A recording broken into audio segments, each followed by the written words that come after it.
pusat perhatian semua rakyat yang datang di situ, karena mari mangan wis parek, gantian iki jangane dibiarno nang pakaiane, segone diulet-ulet ndek kene, suambel, pokoknya semua makanan diusapkan ke pakaiannya, dan begitu kuwabe wis beletotan gak karu-karuan, dicopot karo dheke, sak kuluke, sak celonone karek satu selempang kayak sarung ndek ngono iku, semua dicopot dan kupluke lebokno kene, iki dilebokno, dadi lebokno apa dilebokno panci, dilebokno piring, wis mari ngono dhek nglego melayu mulih gak pamit gak apa, ditututi karo Ki Ageng Mangir.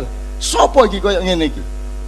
Begitu Ki Ageng Mangir sampai keluar, Sunan Kalijaga sudah hilang.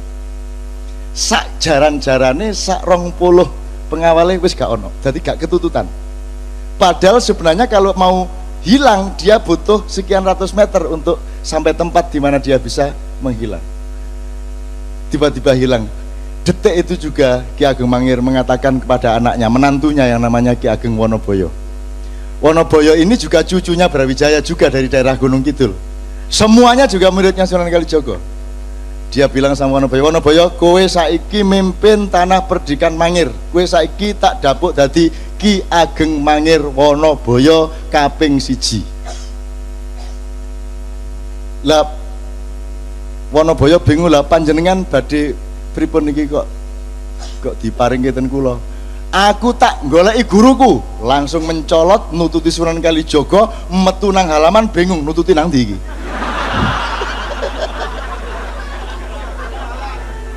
Begitu metu regol nang di rono tarono, wis pokoknya akhirnya melayu ngono ae. Melayu terus, dolek sampai berbulan-bulan, sampai akhirnya dia ketemu di lereng Gunung Merapi. Kemudian Sunan Kalijaga mengatakan, oke, nek kowe arep dadi muridku, tak uji sik. Kowe kudu iso dadi naga ngubengi Gunung Merapi, ilatmu karo buntutmu kudu iso gathuk. Wah, berusaha setengah mati. Itu simbolik, artinya dia diakui murid kalau dia sudah menyebarkan kebaikan ke seputar Gunung Merapi. Teman-teman sekalian kan pernah tahu ceritanya Nasruddin toh? Nasruddin Hoja. Mirip seperti itu toh?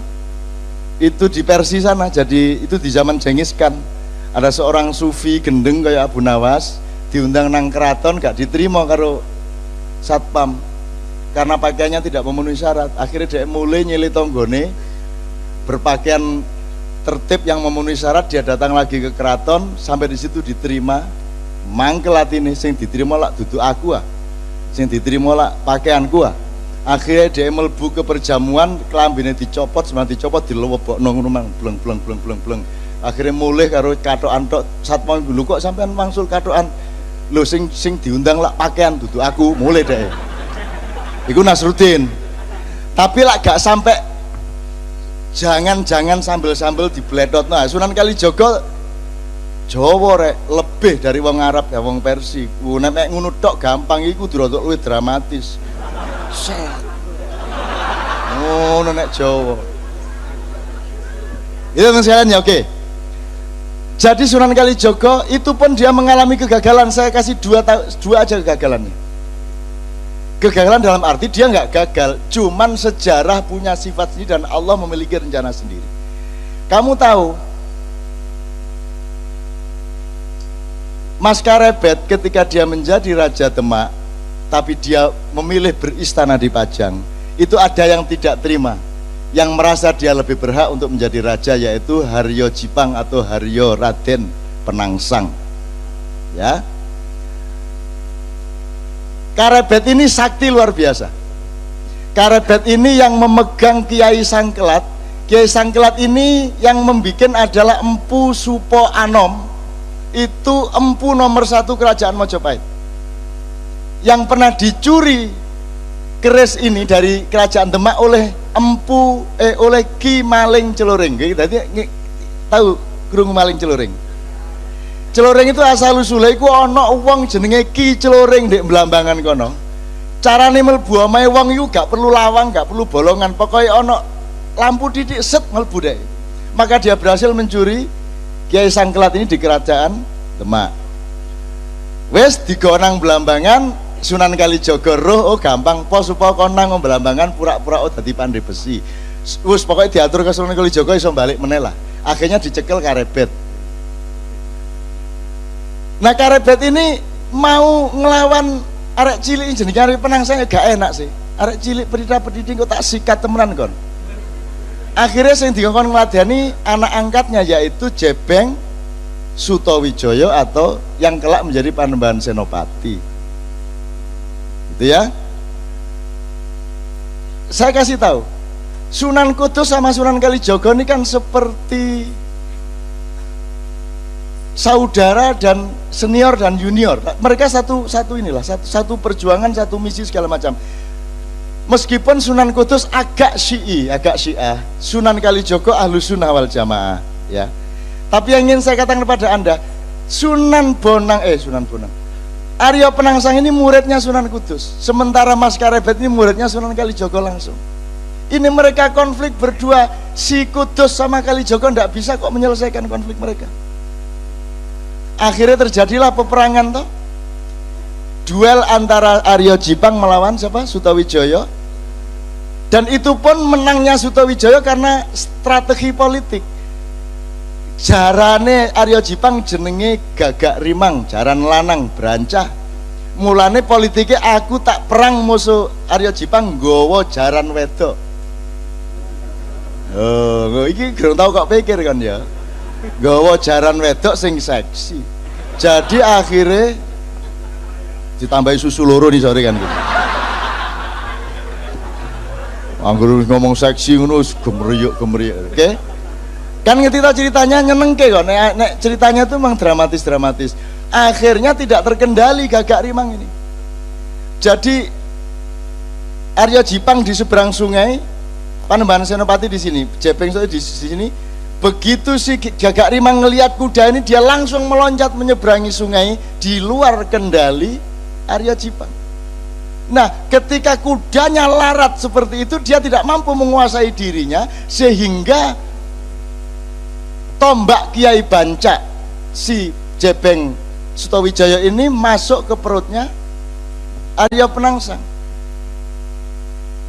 Nah, ketika ditarik, ternyata ususnya membaur keluar sampai akhirnya ngguleti sak wetenge sak nggon sabuke, sehingga ketika Arya Penangsang menarik kerisnya, ususnya brodol, kena kerisnya dewe mati.